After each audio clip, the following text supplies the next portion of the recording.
ভাবে চালাতে পারি।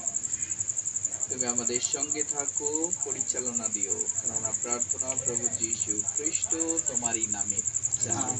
আমেন। ঈশ্বর কি চাই? ঈশ্বর যেটা চাচ্ছে সেটা বলছে, ধন্য যাহারা আত্মাতে দীনহীন, কারণ স্বর্গরাজ্য তাহাদেরই। ঈশ্বর স্বর্গরাজ্য দিতে চায়। ঈশ্বরের মনটা খুব সরল, খুবই সুন্দর, কোমল।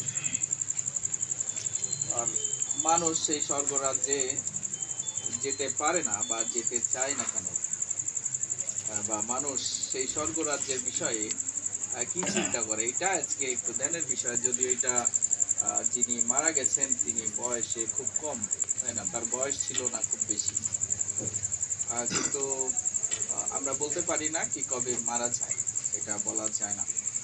আর এটা বলার অধিকার ঈশ্বর আমাদের কাউকেই দেয় নাই। হ্যাঁ, হইতে পারে বিভিন্ন অসুখে, ওই 2-3 মাস আগে অনেকেই হয়তো বিভিন্ন আঘাতে মারা গেল। কেউ বা দেখলাম ব্রেনের ভিতরে গুলি গেছে, তারপর অপারেশন হয়েছে, সে ভালো হয়েছে, কিন্তু তার ব্রেনের অনেক ক্ষতি হয়েছে। এরকম কে বাঁচবে কে মরবে কেউ বলতে পারে না। এ বলার অধিকার কোনো মানুষকে ঈশ্বর দেয়নি, এবং ঈশ্বর সেই কারণে বা মানুষ সেই কারণে এখনো মানে ওই রকম পর্যায়ে যায় না। আমাদেরকে যত মানুষকে যত স্বাধীনতা দেওয়া হবে, তত মানুষ তার অপব্যবহার করবে।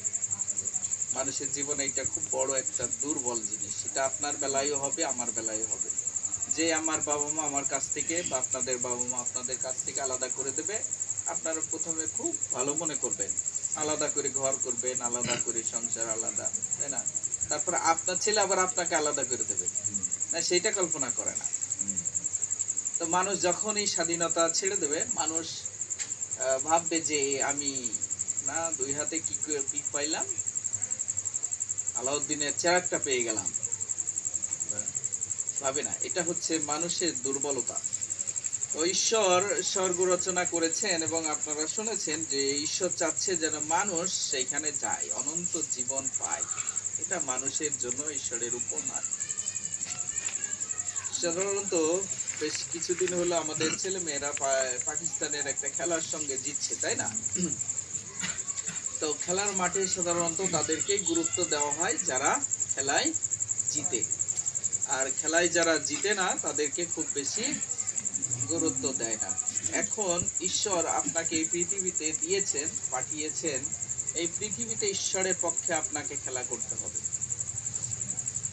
এখন যদি ঈশ্বরের পক্ষে খেলা করেন, ঈশ্বর আপনার জন্য ফল দিবেন। আর যদি এই পৃথিবীতে না বলে এই ফলটা খুবই সুন্দর, এটা তুমি খাও, এটা তুমি আরো সুন্দর হবে, আরো মহান হবে, আরো বিশেষ কেউ হবে, এবং তারই আওতাধীনে যদি চলেন, তাহলে আমরা স্বর্গের রাজ্যের রাস্তা খুঁজে পাবো না, তাই না? নাকি? এটাই সত্য। তাহলে আমি কি ঈশ্বরের ইচ্ছা অনুসারে জীবন যাপন করি, সেটা আমাদের প্রশ্ন।